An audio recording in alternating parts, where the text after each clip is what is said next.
لیکن مدینہ والے لوگوں نے کہا کہ نہیں، آپ ہم پر یقین کریں، ہم ان کی حفاظت بہت اچھے سے کریں گے کیونکہ ہم بہت طاقتور لوگ ہیں اور ہم نے جتنی بھی جنگیں کی ہیں ہم ساری جیت گئے ہیں۔ جس کے بعد نبی پاک صلی اللہ علیہ وسلم نے اور ان لوگوں نے مدینہ جانے کی تیاری کی اور آہستہ آہستہ سارے مسلمان ہجرت کر کے مدینہ کی طرف چلے گئے۔ لیکن جیسے ہی حضرت عباس رضی اللہ تعالیٰ عنہ کی باری آئی تو انہوں نے کہا کہ نہیں، میں مدینہ نہیں جاؤں گا، اور وہ مدینہ نہیں گئے اور مکہ میں ہی رہے۔ مدینہ جانے کے بعد اب اس وقت اسلام کی سب سے بڑی اور سب سے پہلی جنگ ہونی تھی، جنگ بدر۔ لیکن جنگ سے کچھ دیر پہلے ہی نبی پاک صلی اللہ علیہ وسلم نے سارے مسلمانوں کو اور سارے صحابہ کو اکٹھا کیا اور ان کے ساتھ ایک میٹنگ کی جس میں انہیں جنگ کی پلاننگز کے بارے میں بتانے لگے۔ لیکن انہوں نے یہاں پر ایک اور بات بھی کی کہ دیکھو، تم سب لوگ جنگ کے دوران اپنے اپنے خاندانوں کے خلاف بھی ضرور لڑو گے، لیکن ایک بات یاد رکھو کہ کوئی بھی میرے خاندان بنو ہاشم کے ساتھ نہیں لڑے گا اور انہیں نقصان نہیں پہنچائے گا۔ اگر آپ لوگوں کو یہ بات منظور ہے تو ہم جنگ کی تیاری ضرور کریں گے۔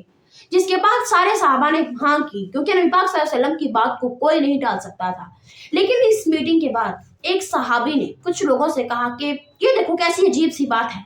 کہ ہمیں کہا گیا ہے کہ تم سب اپنے خاندانوں کے خلاف لڑو گے، لیکن نبی پاک صلی اللہ علیہ وسلم نے اپنے خاندان کو کچھ بھی کہنے سے منع کیوں کیا ہے؟ یہ زیادتی ہے۔ جس کے بعد اس بات کا حضرت عمر فاروق رضی اللہ تعالیٰ عنہ کو پتا چلا تو انہیں بہت زیادہ غصہ آیا، کیونکہ آپ جانتے ہیں کہ حضرت عمر فاروق رضی اللہ تعالیٰ عنہ چھوٹی چھوٹی بات پر کسی کا بھی سر اتار دیا کرتے تھے۔ انہوں نے نبی پاک صلی اللہ علیہ وسلم سے کہا کہ آپ مجھے حکم دے، میں اس گستاخ کی گردن اتار دوں گا۔ جس پر نبی پاک صلی اللہ علیہ وسلم نے کہا کہ نہیں، تم ایسا کچھ نہیں کرو گے۔ جس کے بعد جنگ ہوئی اور سب صحابہ کے خاندان بھی اس جنگ میں شامل ہوئے اور سارے صحابہ نے اپنے اپنے خاندانوں کے ساتھ لڑائی بھی کی۔ لیکن نبی پاک صلی اللہ علیہ وسلم کے خاندان بنو ہاشم میں صرف 3 لوگ ہی آئے تھے، جن میں حضرت عباس رضی اللہ تعالیٰ عنہ بھی تھے۔ اور ایک بہت بڑی جنگ شروع ہوئی، جنگ بدر، جس جنگ کے دوران سارے لوگ لڑ تو رہے تھے لیکن ساتھ ساتھ اس بات سے ڈر بھی رہے تھے کہ کہیں نبی پاک صلی اللہ علیہ وسلم کے خاندان میں سے کسی کو کوئی نقصان نہ پہنچے۔ اور آخر جنگ ختم ہوئی اور جو لوگ بچے تھے مسلمانوں نے انہیں قیدی بنا لیا،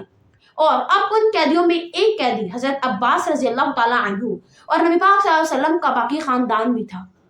جس کے بعد نبی پاک صلی اللہ علیہ وسلم نے ان قیدیوں سے کہا کہ اگر تم لوگ واپس جانا چاہتے ہو تو تمہیں ٹیکس دینا ہوگا، ٹیکس دو اور واپس چلے جاؤ۔ اور سب لوگوں سے ٹیکس لینے لگے۔ لیکن جیسے حضرت عباس رضی اللہ تعالیٰ عنہ کی باری آئی تو انہوں نے کہا کہ نہیں، میں ٹیکس نہیں دوں گا۔ اب ایک اور بات ہے کہ اس سٹوری میں پوری طرح سے ہم یہ ایکسپلین نہیں کر سکے کہ حضرت عباس مسلمان ہے بھی تھے یا نہیں، وہ کون تھے اور نبی پاک صلی اللہ علیہ وسلم کی مدد کیوں کر رہے تھے۔ جیسے نبی پاک صلی اللہ علیہ وسلم نے ان سے کہا کہ تم ٹیکس دو تو اس پر اس نے کہا کہ نہیں، میں ٹیکس نہیں دوں گا، کیونکہ آج میں بتا دوں گا کہ میں بھی مسلمان ہوں۔ 2 سال پہلے جب مدینہ والے لوگوں نے نبی پاک صلی اللہ علیہ وسلم سے میٹنگ کی تھی اور اس کے بعد سارے مسلمان ہجرت کر کے مدینہ آ گئے تھے، اب حضرت عباس رضی اللہ تعالیٰ عنہ نے جانے سے انکار کر دیا تھا، کیونکہ مکہ میں اگر کوئی بات بھی ہوتی تھی تو ان کی چھوٹی چھوٹی بات حضرت عباس رضی اللہ تعالیٰ عنہ کو سب سے پہلے پتا ہوتی تھی، اور اس کے بعد وہ ساری باتیں، ساری خبریں نبی پاک صلی اللہ علیہ وسلم کو مدینہ پہنچایا کرتے تھے۔ اس لیے مکہ میں کچھ بھی ہونے سے پہلے نبی پاک صلی اللہ علیہ وسلم کو اس کے بارے میں سب کچھ پتا ہوتا تھا۔ اس طرح سے ہمیں یہ پتا چلتا ہے کہ حضرت عباس رضی اللہ تعالیٰ عنہ نبی پاک صلی اللہ علیہ وسلم کے ایک سیکرٹ ایجنٹ تھے۔ اور جس طرح سٹوری کی شروع میں آپ نے سنا تھا کہ اسلام کا ایک سب سے پہلا سیکرٹ ایجنٹ تھا، وہ اور کوئی نہیں، حضرت عباس رضی اللہ تعالیٰ عنہ ہی تھے۔ مکہ میں ہونے والی کوئی پلاننگ بھی جو بڑے بڑے سردار مسلمانوں کے اور نبی پاک صلی اللہ علیہ وسلم کے خلاف کیا کرتے تھے، وہ ساری پلاننگز اور ساری خبریں نبی پاک صلی اللہ علیہ وسلم کو مدینہ ٹرانسفر کیا کرتے تھے، جس کی وجہ سے مسلمان اور نبی پاک صلی اللہ علیہ وسلم ہمیشہ ان لوگوں سے ایک قدم آگے ہی رہتے تھے۔ لیکن اب اس بارے میں کسی کو نہیں پتا تھا کہ حضرت عباس مسلمان ہیں اور نبی پاک صلی اللہ علیہ وسلم کے ایک سیکرٹ ایجنٹ ہیں، ان کی مدد کرنے والے بھی ہیں۔ اس لیے نبی پاک صلی اللہ علیہ وسلم کو ہر کسی چیز کا پہلے ہی پتا چل جاتا ہے۔ لیکن آج تک حضرت عباس سے اپنی سچائی کسی کو نہیں بتائی تھی، اس لیے انہوں نے کہا کہ اب میں چپ نہیں رہوں گا، میں سب لوگوں کو بتاتا ہوں کہ میں بھی مسلمان ہوں۔ جس پر نبی پاک صلی اللہ علیہ وسلم نے کہا کہ نہیں، تم نے جو مدد میری کی ہے یا اسلام کی مدد کی ہے اس کا اجر تمہیں خدا دے گا، لیکن اس وقت تو تمہیں ٹیکس ضرور دینا ہوگا۔ اور اپنے ساتھ ساتھ بنو ہاشم کے باقی 2 لوگوں کا ٹیکس بھی تم ہی دو گی۔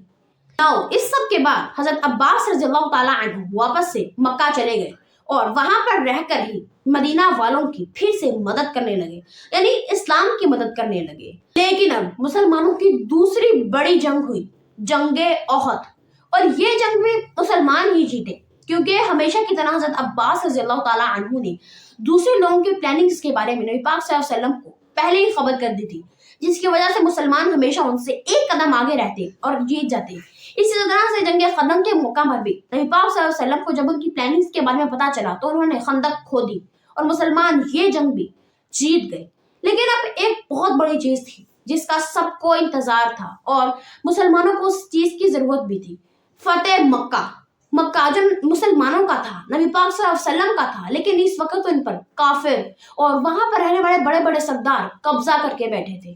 جب نبی پاک صلی اللہ علیہ وسلم کو پتا چل گیا کہ حضرت عباس کی ساری نیوز کی وجہ سے، ان کی خبروں کی وجہ سے ہمیں بہت زیادہ فائدہ ہوتا ہے اور ہم ہر بار جنگ جیت جاتے ہیں، تب مسلمانوں نے پلاننگ کی کہ اب وہ مکہ پر حملہ کریں گے اور ہمیشہ ہمیشہ کے لیے مکہ کو مسلمانوں کے حوالے کر دیں گے۔ اور مسلمانوں نے تیاری شروع کی اور اب سب لوگ مکہ کی طرف روانہ ہونے کے لیے تیار ہو گئے، جس کے بعد ادھر سے حضرت عباس رضی اللہ تعالیٰ عنہ بھی اپنے خاندان کے ساتھ مدینہ والوں کے ساتھ ملنے کے لیے تیار ہو گئے۔ ایک بہت بڑی جنگ کے بعد مسلمانوں نے فائنلی مکہ کو فتح کر لیا۔ آخر ہم سب نے اللہ کے فضل سے مکہ کو ہمیشہ کے لیے فاتح کر لیا ہے۔